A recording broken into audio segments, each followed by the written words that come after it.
କୁହ ମଝି ତାହେଲେ କୋଉଟା ଆମର କେମିତି ଆମେ ମଝି ଜିନିଷ ଜାଣିବା? ହଁ କୁହ।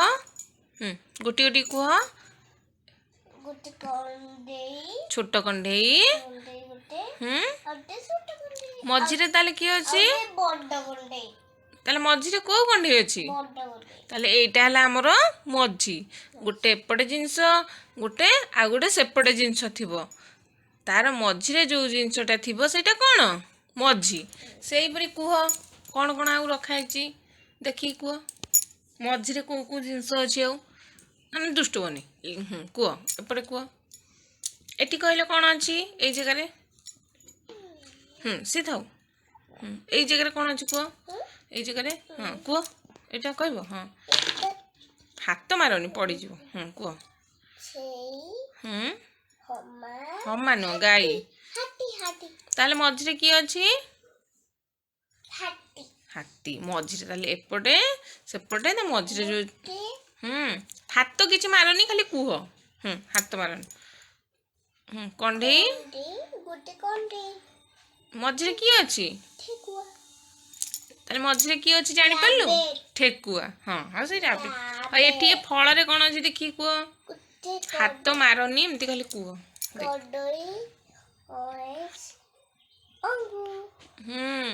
ମଝିରେ କିଏ ଅଛି ଆଗ କୁହ ହିସାର। ଏଇଟା ମଝିରେ କିଏ ଅଛି କୁହ।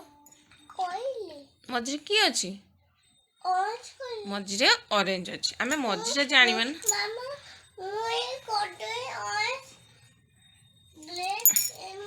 ଏମିତି କହିଲେ କ'ଣ ହବ? ଜାଣିବା କ'ଣ ଆମେ ମଝିରେ କିଏ ଅଛି କହିଲେ ସିନା ଜାଣିବା। ଆଉ ଏଠି କୁହ କ'ଣ ଅଛି? ଏଠି ହାତ ଦେଖିକି କୁହ। ଏପଟେ କ'ଣ ଅଛି? ଖାଲି କୁହ। ହାତ ମାରନି ସେଥିରେ। ହଁ ଓଟ। ମଝିରେ କିଏ ଅଛି? ତାହେଲେ ତୁ ମଝି ଜିନିଷ ଜାଣିପାରିଲୁ। ହଁ ତ ଏଠି କୁହ କ'ଣ ଅଛି? ହଁ ଏଠି କୁହ। ଆତ। ମଝିରେ କିଏ ଅଛି? ମଝିରେ ଆମ୍ବ। ସେପଟେ କୁହ ଗାଡ଼ି ଯୋଉ ଥୁଆ ହେଇଛି। ମଝିରେ କିଏ ଅଛି?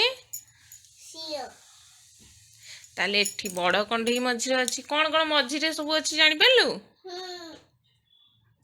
ଏପଟେ ଗୋଟେ ଜିନିଷ ସେପଟେ ଗୋଟେ ଜିନିଷ ଥିବ, ତା ମଝିରେ ଯୋଉ ଜିନିଷଟା ଥୋଇଥିବ ସେଇଟା ହେଲା ମଝି। ଏବେ ତୁ ସବୁ ଜାଣିପାରିଲୁ ମଝି ଜିନିଷ ବିଷୟରେ? ଆଉ ଥରେ କହିପାରିବୁ? ଖାଲି ମଝିରେ କୋଉ ଯୋଉ ଜିନିଷଟା ଥୋଇଥିବ ସେଇଟା ହେଲା ମଝି। ଏବେ ତୁ ସବୁ ଜାଣିପାରିଲୁ ମଝି ଜିନିଷ ବିଷୟରେ? ଆଉ ଥରେ କହିପାରିବୁ? ଖାଲି ମଝିରେ କୋଉ କୋଉ ଜିନିଷ ଅଛି ମତେ ଦେଖେଇଲୁ। ଏଇଟା ଏଇ କଣ୍ଢେଇ ଭିତରେ କୋଉଟା ମଝି ଅଛି? ଏଇଟା ମଝି। ଆଉ ଏଇ ଯୋଉ ପଶୁ ଭିତରେ କୋଉଟା ନା କହୁନୁ? ହଁ ଏ ଫଳ ଭିତରେ କ'ଣ ମଝି? କମଳା। ଏଠି କଣ୍ଢେଇରେ ମଝି କିଏ ଦେଖ? ଆଉ ଏଠି କିଏ ମଝି ଅଛି? କୁକୁର। ସେ ଫଳରେ ଯୋଉ ଥୁଆ ହେଇଛି କିଏ ମଝି? ଆଉ ସେଠି ଗାଡ଼ିରେ? ତାହେଲେ ଏଇଟା ଆମେ ମଝି ବିଷୟରେ ଧାରଣା ପାଇଲେ।